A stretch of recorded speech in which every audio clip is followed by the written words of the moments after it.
블록체인 계획이 지극히 개인적이고 편파적인 방송, 업계의 내밀한 속내를 시원하게 파헤쳐드리는 사심 토크입니다. 코인 생존 토크 실무자 회의 시간인데요. 네, 오늘도 치열한 코인판 선봉에서 열일하고 계신 이분들 모셨습니다. 두리안 블록체인 센터의 박재준 센터장, 비트소닉의 신진욱 대표, 플레타의 박승호 대표 이 세 분과 함께 하겠습니다. 안녕하세요. 네, 안녕하세요. 반갑습니다.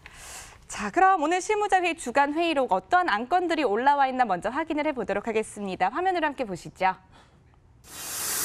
네, 거래소들이 암호화폐 침체 사업 다각화로 돌파구를 모색하고 있습니다. 금융 서비스로 눈을 돌리고 있다고 해 주목받고 있습니다.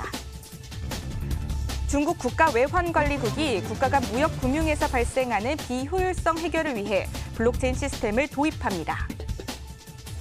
삼성이 플러스 암호화폐 하드월렛 업체 레저에 하나로 약 33억 5천억 원을 투자한다는 소식입니다. 레저 상임 회장은 삼성과의 협력을 공개적으로 시인했습니다. 암호화폐 대출 스타트업 블록파이, 예치된 비트코인과 이더리움의 규모가 5,300만 달러로 증가했다는 소식입니다. 인도 시장 진출을 했고 전 세계로 또 사업을 확장 중이라고 합니다.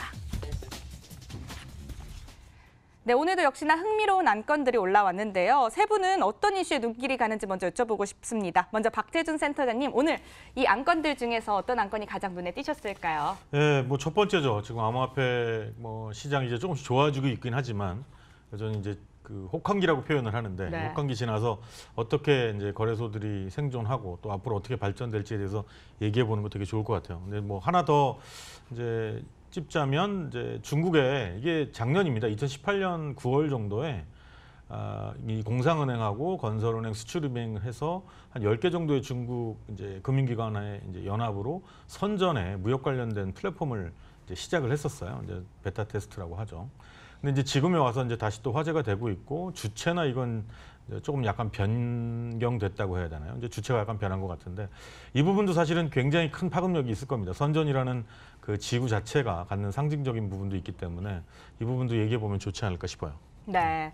침체기 이겨낸 거래소들의 전략은 이 점이 아무래도 가장 좀 눈길이 간다고 이야기를 해주신 것 같아요. 자, 바로 이어서 신진욱 대표님께도 여쭤볼게요. 어떤 안건이 눈에 띄셨나요?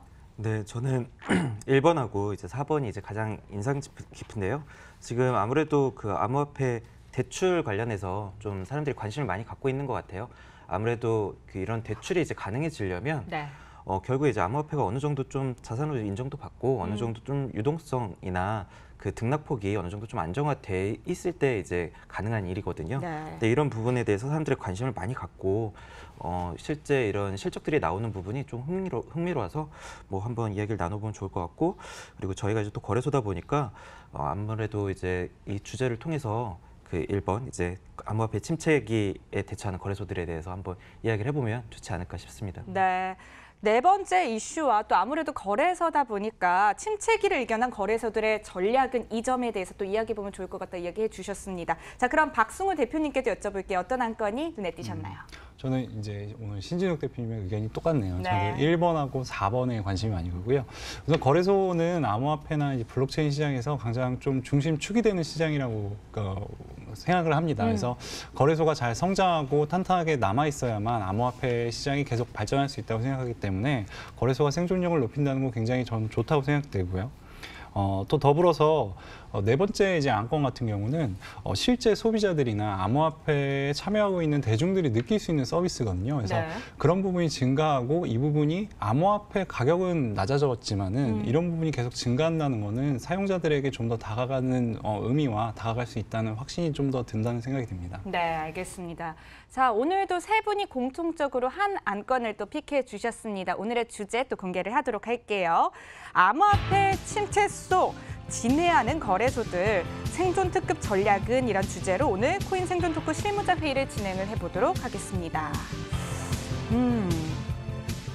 계속해서 진화를 하고 있는 것 같습니다. 거래소의 모습이 참 많이 달라지고 있는 것 같은데요. 이 중에서 우리가 좀 눈여겨봤으면 좋겠는 주제가 수익 모델에 관련된 게 아닌가 싶습니다. 거래소의 다양한 수익 모델 어떤 것들이 있을까요? 먼저 거래소를 아무래도 가장 잘 이야기해 주실 분이지 않을까 싶은데요. 신진욱 대표님께서 이야기해 주시죠.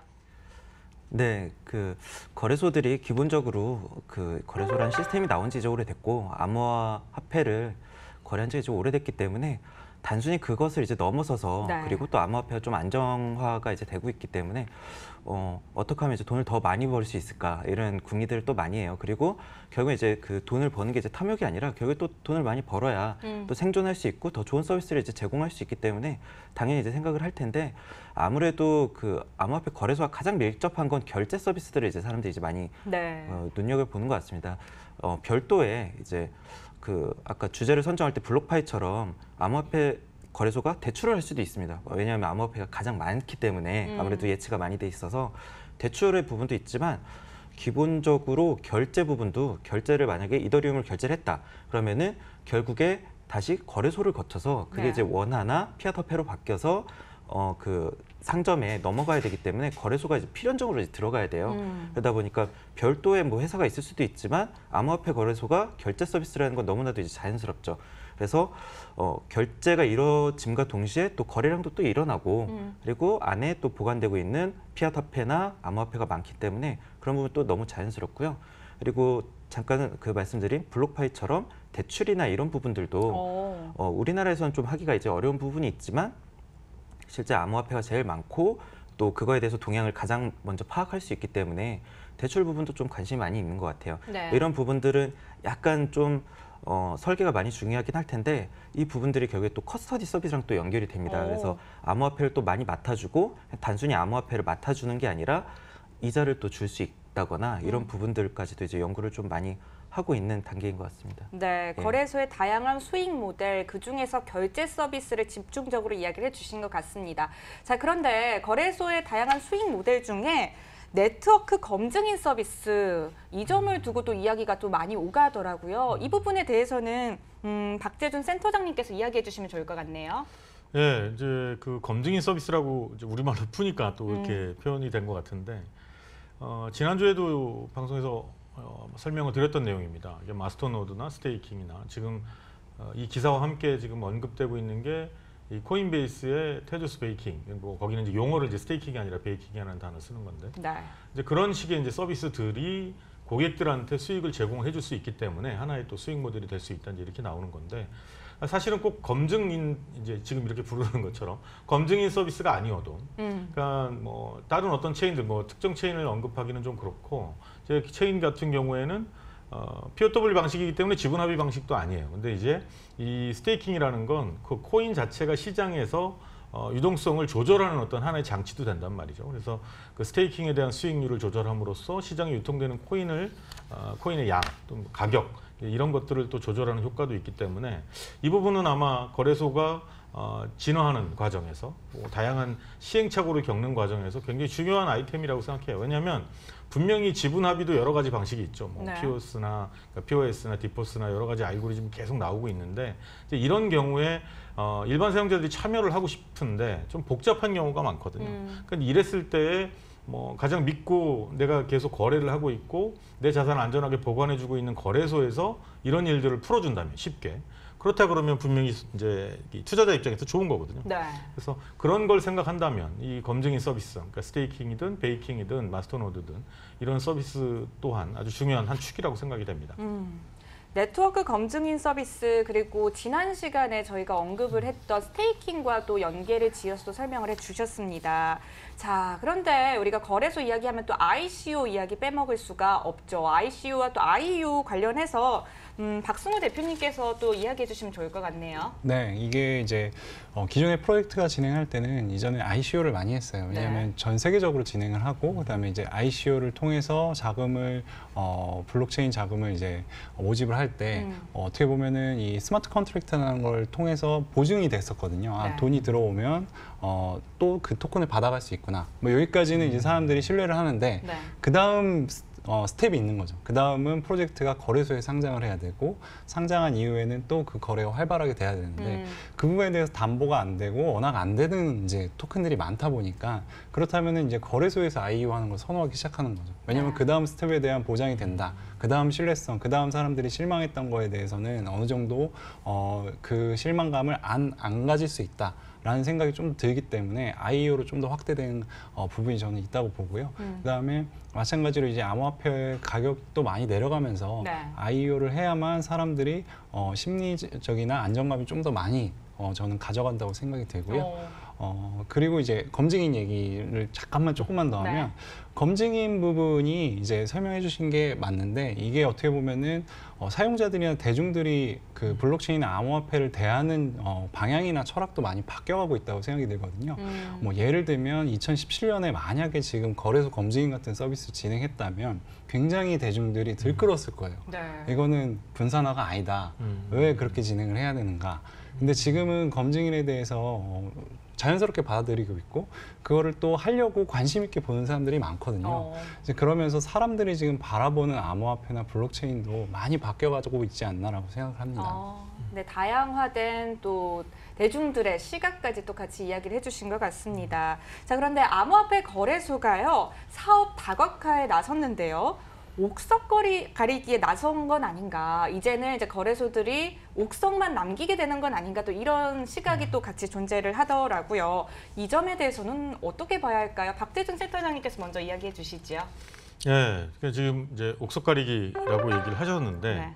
지금 뭐 정확하게 파악되는 숫자는 아니지만 대략 우리 얘기할 때는 200개가 넘는다고 해요. 거래소가. 네. 그러면 지금 이 정도 시장이 보통 이제 새로운 어떤 서비스나 산업의 시장이 태동이 되고 나서 초기를 지나고 날 때에 이 정도 타이밍이면 사실 이제 좀 가려져야 되는 시기가 되긴 됐어요.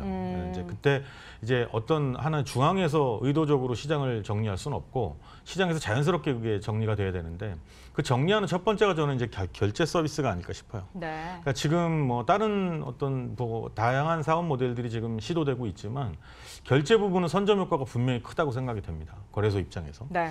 왜냐하면 지금 어떤 뭐 쇼핑몰이든 오프라인이든 온라인이든 어떤 쇼핑몰이나 어떤 정보 서비스든 결제가 필요한 곳에서 이 암호화폐 결제 서비스 솔루션 하나 붙이고 나면 그 다음에 두 번째 결제 대행사를 붙일 이유는 사실 딱히 없습니다. 지금 모바일 어떤 이제 이 결제가 필요한 곳에서 결제 솔루션을 선택하실 때 보면 기억해 보시면 아시겠지만 그렇게 두 가지를 붙여야 될 이유가 딱히 좀 부족한 상황입니다. 이 암호화폐 결제 같은 경우에. 그러면 이게 분명히 이제 결제 서비스 시장에 대한 경쟁이 굉장히 치열할 거라고 보고요.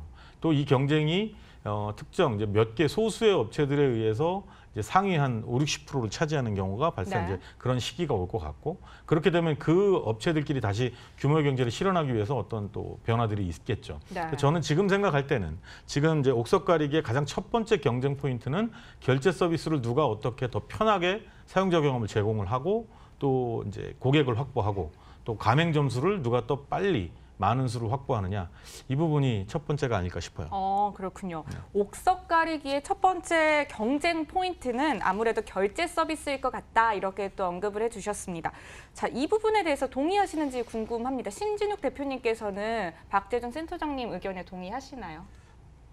거래소마다 뭐 여러 가지 이제 전략이 있겠지만 네. 일단 옥석 가리기라는 그 용어 자체가 옥석을 가리면 좋은 거라는 이제 생각은 들고요. 네. 그래서 전혀 부정적이지 않고 뭐 마치 시장이 닫히는 것 같은 그 어감이 있는데 옥석 가리기 이제 필요하죠. 근데 사업 다각화 때문에 옥석 가리기가 되는 건 아니고 제 생각에는 자금력이 없거나 네. 이제 개발력이 없거나 시장에 기민하게 대응하지 못하면 당연히 이제 도태되는 게 맞기 때문에 근데 이번 시즌에서는 그러니까 작년까지를 이제 지난 시즌이라고 이제 본다면 작년에는 이제 거래소들이 나와서 먼저 거래를 이제 원활하게 하고 본인들의 이제 브랜드를 이제 가장 많이 알리고 네. 신뢰성을 이제 줬다면 그 신뢰성과 브랜드를 가지고 새로운 사업들을 이제 추가해야 되는데 사실상 이 거래소가 하는 사업이긴 하지만 결국에 이제 각자의 별개의 이제 사업이에요. 네. 그래서 각자의 또 전략이 또 있을 수밖에 없고 저희도 이제 그 결제 관련된 서비스를 당연히 너무나도 당연하게 이제 저희도 이제 준비하고 있지만 네. 투 트랙으로 이제 준비할 수밖에 없는 것 같아요. 왜냐하면 이게 비트소닉의 결제 서비스다라는 거는 크게 의미가 없을 수도 있다는 생각이 들어요. 그렇게 하려면 저희가 결국에는 그 페이게이트도 이제 피지사 이제 신청돼야 되고 그리고 그 그 상점들도 저희가 다 모집해야 되는데 네. 기존에 갖고 있었던 뭐 쓱페이나 뭐 이런 데에 저희가 이제 탑재된다면 오히려 저희는 거래소의 본질에 더 충실하고 이미 잘 되어 있는 데가 브릿지해가지고 사업을 한다면 네. 저희는 더 거래소에 이제 충실하다고 생각을 하거든요. 그래서 결제라는 게 이제 직접 진출이 있고 간접 진출이 이제 있다고 이제 정리할 수 있을 것 같은데 네. 뭐 그거에 따라서 어떻게 선택했는지에 따라서 좋은 전략이냐 아니냐 나중에 이게 옥석 가리기가 될지 모르겠지만 네. 그런 전략은 좀 거래소마다 좀 다를 것 같습니다. 예. 그렇군요. 결제 서비스 관련해서 두 분이 이야기를 해주셨는데요. 이 점도 한번 여쭤보고 싶어요. 거래소들이 아무래도 옥석 가리기 속에서 각자의 생존법을 모색하고 있는 것 같은데 생존하는 거래소의 핵심은 무엇인지 그들만의 좀 공통점이랄까요? 특징 같은 게 있지 않을까 또 싶은데 박승욱 대표님 생각은 어떠세요? 저는 이제 프로젝트를 하다 보니까 네. 그것까지 자세히는 못 들여보고 있는데, 근데 말씀 주셨던 것처럼 결제는 다들 핵심인 것 같다고 좀 생각이 듭니다. 그렇긴 한데 이제 사업 다각화가 과연 이제 옥석 가리기고 그다음에 다들 공통적으로 그걸 진행하느냐, 그렇지는 않다 보는데 네. 사업 다각화가 결국엔 거래소가 생존하는데 공통적으로 중요하다고 생각하고요. 왜냐하면 그 결제 서비스라든지 아니면 거래소가 사업 다각화하는 건 결국엔 암호화폐로 사업하는 거거든요. 그 거래소가 사업 다각화를 했을 때 진행하는 거에는 암호화폐가 들어있기 때문에 프로젝트 입장에서도 사업 다각화가 잘 돼서 다양한 서비스가 진행되는 거래소에 상장하고 싶어 하거든요. 네. 그래야만 더 다양한 서비스를 같이 누릴 수 있기 때문에, 그래서 이 부분은 나중에 굉장히 중요하게 진행될 거라고 저는 생각합니다. 네, 사업 다각화가 중요한 포인트다 이렇게 언급해 주셨습니다. 자, 그런데 거래소들이 진화하고 있다. 이 점에 대해서는 많은 분들이 또 동의를 하시는 것 같습니다. 자, 그런데 어떤 모습으로 어떤 형태로 진화하고 있는지 이 점도 한번 이야기해 보면 좋을 것 같은데요. 신진욱 대표님께서 먼저 얘기해 주시면 좋을 것 같아요. 달라진 거래소의 모습들 어떤 점들이 있나요? 진화라고 이제 표현을 하시니까 저는 진화라는 그 단어에 대해서 그렇게 크게 생각을 해보지 않아요. 네. 그냥 사전적인 의미만 그냥 생각하고 있었던 것 같은데 네, 사실 이제 진화라는 게 결국에 이제 살아남기 위해서 이제 하는 거잖아요. 그렇죠. 그래서 결국에는 이제 생존이라는 이제 단어로 저는 이제 치환돼서 이제 들리는데요. 네, 기본적으로 저희도 어떻게 살아남았지만 안 살아남은 곳이 이제 많아요. 그래서 그 상태로 계속 유지가 되는데 그 지금 거래소에서 200여 개 이상 있다는 그 거래소들도 사실 정리될 부분들이 이제 많이 정리가 이제 되는 게 일단 우선인 것 같아요. 특히나 이제 사업 다각화 전에 다각화를 하려면 결국에 이제 브랜드와 이제 자금력이 있어야 되는데 자금력이 없는 상태로 거래소를 계속 유지하고 있다면 해킹을 당할 수도 있고 네. 그리고 거기에 이제 결국에 이제 나쁜 곳으로 쓰일 수도 있고 그런 부분들이 좀 빨리가 정리가 이제 되는 게 네. 결국에 진화에 도움이 될 거다라는 생각이 좀 듭니다. 아, 진화에 도움이 될 거다. 또 이렇게 네. 이야기를 해주셨고요. 자, 그러면은 이번에도 박승우 대표님께 여쭤볼게요. 진화라는 단어가 조금 이상한가요? 발전? 이게 근데 이제 급속도로 너무 발전하다 네. 보니까 진화를 해왔다고도 생각이 들어요. 왜냐하면 네. 처음에는 거래소가 결국에는 비트코인하고 이더리움만 거래를 하다가 토큰을 상장을 잘 안 했어요. 네. 상장을 잘 안 하다가 1세대 거래소에서 결국에는 그 다음 거래소들이 떠오르기 시작한 게 토큰을 굉장히 많이 상장하기 시작합니다. 많이 상장하기 시작하면서 다양한 토큰이 들어있는 거래소가 뜨기 시작했거든요. 네. 그게 곧 토큰 가격, 암호화폐 가격이 상승기 때 더 많은 토큰들이, 그러니까 토큰 가격이 상승할 여력이 있는 토큰들을 많이 모집하는 거래소가 굉장히 올라가다가 네. 그 다음은 토큰 가격이 내려가면서 마이닝 거래소들이 유행하기 시작했죠. 네. 그래서 실질적으로 사람들한테 수익을 창출하는 부분에 굉장히 신경을 쓰면서 거래소 코인을 만들고 거래소의 수익을 공유해주는 방식으로 이제 거래소들이 또다시 성장을 하다가 네. 지금은 실질적인 서비스를 제시하는 단계까지 온 것 같아요. 그래서 그 서비스를 얼마나 잘 제시하는가가 굉장히 중요한 포인트가 되고 있다고 생각합니다. 네, 서비스를 얼마나 잘 제공하는가 이 점이 관건이다. 또 이렇게 얘기를 해주셨습니다. 자, 거래소들 그럼 앞으로도 발전을 계속해서 나갈 거란 말이죠. 어떠한 모습으로 변화하게 될지 이 점도 참 궁금합니다. 이 점에 대해서는 센터장님께서 한번 이야기해 주셔도 좋을 것 같아요. 네. 그러니까 이제 진화라고 했을 때 이제 이 거래소 암호화폐 네. 거래소가 사실 처음에는 이걸 실현하고 구현하는 게 1번이었죠. 네. 이게 되는 거야 이렇게 해서 거래가.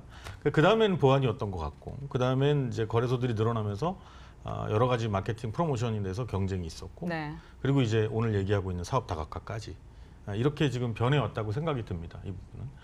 근데 지금 이 다음 과정이 뭐냐라고 했을 때는 사실 이제 지금 계속 변해왔던 것처럼 진행하고 말씀하신 것처럼 생존을 위해서 거래소들이 자꾸 발전을 해나왔던 지금까지 과정을 보면 이 다음에도 계속해서 뭔가가 생길 거라는 기대가 또 생겨요. 네. 근데 이제 그 중에 하나는 이제 이런 부분이 있습니다. 지금 이제 나스닥에서 발표하기 시작했지만 비트코인 지수를 이제 전광판에다 올리기 시작했단 말이에요. 오. 그리고 이제 뭐 아시겠지만 YG 레이팅스에서 등급을 발표했고 또 중국의 전자정보산업연구원이죠, 발전연구원. 이제 거기서도 코인에 대한 등급을 매기면서 뭐 이오스가 계속해서 1위를 하고 있는 상황인데.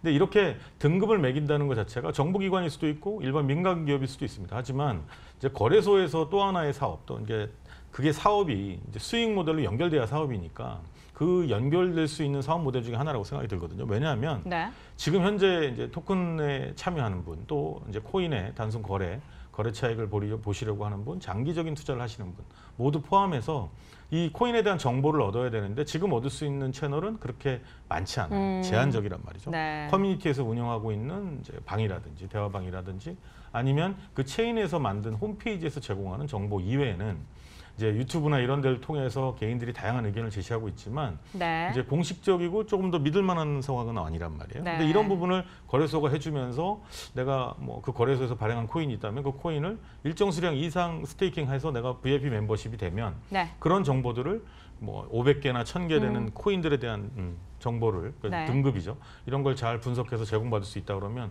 그건 스테이킹 요소가 또 한 번 다른 곳에서도 생길 수 있을 것 같아요. 네. 이렇게 또 앞으로의 미래까지 함께 모색해 봤는데요. 자, 이쯤에서 그럼 오늘도 한 줄 평을 내려보도록 하겠습니다. 먼저 박재준 센터장님, 오늘 한 줄 평 어떻게 될까요? 네, 오늘 한 줄 평은 그러니까 저는 이 암호화폐가 세상으로 나가는 첫 번째 창이 거래소라고 생각합니다. 그래서 이 거래소에 앞으로 나아가는 데 있어서 좀 더 많은 시행착오가 있어야 되지 않을까 이렇게 생각합니다. 네, 이어서 신진욱 대표님께서도 한 줄 평 남겨주시죠. 네, 뭐 전 침체기, 혹한기 뭐 이런 표현들을 쓰는데 뭐 어떠한 그런 상황이 오더라도 다양한 시도를 하는 거래소는 계속 살아남을 거라고 이제 생각합니다. 네.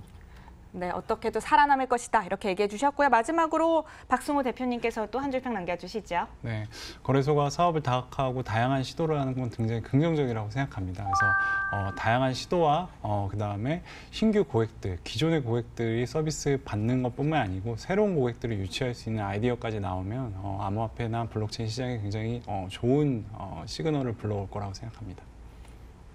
네, 오늘도 거래소에 관련해서 세 분과 가감 없는 토크 나눠봤습니다. 저희는 다음 주에 더 재밌는 주제로 찾아뵙겠습니다. 오늘 말씀 고맙습니다. 네.